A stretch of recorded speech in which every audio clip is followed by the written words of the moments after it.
Ajas praduga tidak bersalah. Sobat, saya berkemungkinan Anda pernah mendengarkan atau mengetahui ajas praduga tidak bersalah. Ajas praduga tidak bersalah biasanya ditemukan dalam tiap perkara hukum. Nah, oleh karena itu, di kesempatan di video kali ini, ajas praduga tidak bersalah ini yang akan kita bahas. Dan ingin berbagi pengetahuan hukum kepada Anda yang mau menambah wawasan pengetahuan hukum. Baiklah, untuk lebih jelasnya Anda memahaminya, saya mengajak Anda sekalian untuk menyimak dan menontonnya sampai habis tentunya. Dan buat teman-teman yang baru berkunjung di channel ini, silakan ringankan jari Anda untuk mengklik like dan subscribe-nya, serta klik juga gambar loncengnya guna mendapatkan video-video terbaru tentang pengetahuan hukum dari saya selanjutnya. Untuk itu, mari kita ke penjelasannya. Let's go!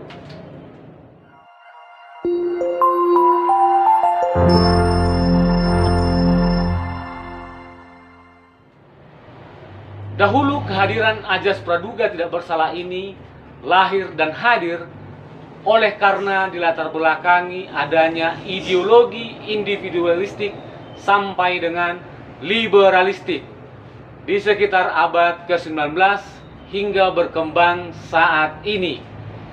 Jadi, dalam sistem peradilan pidana atau criminal justice system, berdasarkan sistem hukum common law, ajas praduga tidak bersalah merupakan syarat utama untuk menetapkan bahwa suatu proses telah dilaksanakan secara jujur, adil, dan tidak memihak. Menurut Kamus Bahasa Besar Indonesia, praduga artinya anggapan tentang sesuatu tanpa atau harus membuktikan terlebih dahulu atau disebut prasangka. Pada setiap perkara melalui pengadilan, diperlukan pembuktian, baik itu terjadi dalam proses perdata ataupun dalam proses perkara pidana. Hukum pembuktian dalam hukum acara merupakan suatu hal yang penting, karena tugas hukum acara yang terpenting adalah menentukan kebenaran dalam suatu pertentangan kepentingan. Pembuktian bertujuan untuk dijadikan dasar kepada para hakim dalam menyusun keputusannya. Seorang hakim tidak boleh hanya bersandar pada keyakinannya belaka, akan tetapi harus pula bersandar kepada dalil-dalil yang ditemukan oleh para pihak yang bersengketa, yang mana itu merupakan alat bukti. Saya ambil contoh dalam sistem peradilan pidana. Kepolisian dalam hal ini penyidik, dalam melakukan pemeriksaan terhadap tersangka tindak pidana adalah merupakan kegiatan untuk mendapatkan keterangan, kejelasan, dan keidentikan tersangka dan atau saksi dan atau barang bukti maupun tentang unsur-unsur tindak pidana yang telah terjadi, sehingga kedudukan dan peranan seseorang maupun barang bukti di dalam tindak pidana tersebut menjadi jelas, dan itu semuanya dituangkan dalam berita acara pemeriksaan atau disingkat BAP. Dan hal itu juga bahwa seseorang yang diperiksa tersebut juga wajib dianggap tidak bersalah sebelum ada keputusan hakim yang menyatakan bahwa ia bersalah dan keputusan tersebut telah memperoleh hukum tetap. Jadi, dengan adanya ajas praduga tidak bersalah bertujuan untuk melindungi tersangka atau terdakwa dari tindakan sewenang-wenang aparat penegak hukum. Ajas ini secara eksplisit dicantumkan dalam undang-undang agar tidak dilanggar oleh siapapun, termasuk para penegak hukum. Tersangka atau terdakwa dapat memperjuangkan haknya jika terjadi pelanggaran dalam penegakan hukum. Pelanggaran atas azas praduga tidak bersalah dapat menyebabkan timbulnya hak tersangka untuk mendapatkan ganti kerugian atau pemulihan nama baik atau disebut rehabilitasi.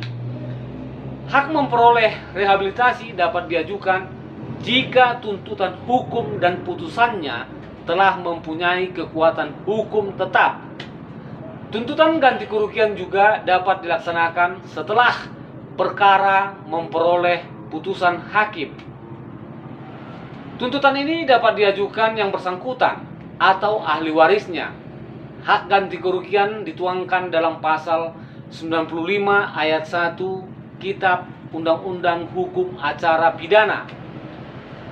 Pasal tersebut berbunyi, tersangka, terdakwa, atau terpidana berhak menuntut ganti kerugian karena ditangkap, ditahan, dituntut, dan diadili atau dikenakan tindakan lain tanpa alasan yang berdasarkan undang-undang atau karena kekeliruan mengenai orangnya atau hukum yang diterapkan. Begitu juga dalam penjelasan umum Kitab Undang-Undang Hukum Acara Pidana butir ketiga huruf C diterangkan bahwa setiap orang yang disangka, ditahan, ditangkap, dituntut, dan atau dihadapkan di muka sidang pengadilan wajib dianggap tidak bersalah sampai adanya putusan pengadilan yang menyatakan kesalahannya dan memperoleh kekuatan hukum tetap. Sementara itu, pasal 8 ayat 1 Undang-Undang Kehakiman menerangkan bahwa setiap orang yang disangka, ditangkap, ditahan, dituntut, dan atau dihadapkan di depan pengadilan wajib menyatakan kesalahannya dan telah memperoleh kekuatan hukum tetap. Jadi sobat, penerapan hukum praduga tidak bersalah dalam peradilan pidana di Indonesia tercermin dalam Kitab Undang-Undang Hukum Acara Pidana dan Undang-Undang Kehakiman. Sekarang mari kita simak azas praduga tidak bersalah dalam peradilan perdata. Berbicara dalam peradilan perdata, apabila penggugat tidak mampu membuktikan kesalahan tergugat, maka gugatannya tidak dapat diterima atau ditolak. Karena pada dasarnya seseorang wajib dianggap tidak bersalah manakala belum dapat dibuktikan. Bahwa untuk membuktikan kebenaran gugatan adalah tugas dari penggugat. Akhir kata dari saya, dari pembahasan kita ini dapat dinyatakan bahwa makna azas praduga tidak bersalah adalah azas yang menginginkan agar setiap orang menjalani proses perkara secara tidak bersalah hingga ada putusan pengadilan berkekuatan hukum tetap yang menyatakan kesalahan orang tersebut. Dengan kata lain, adapun tujuan azas praduga tidak bersalah ini adalah untuk melindungi tersangka atau terdakwa dari tindakan yang merugikan, termasuk halnya tindakan sewenang-wenang dari aparat penegak hukum. Demikianlah pembahasan kita hari ini. Saya ucapkan terima kasih dan tunggu video terbaru dari saya selanjutnya. Salam, mari sepakat kedepankan hukum. Terima kasih.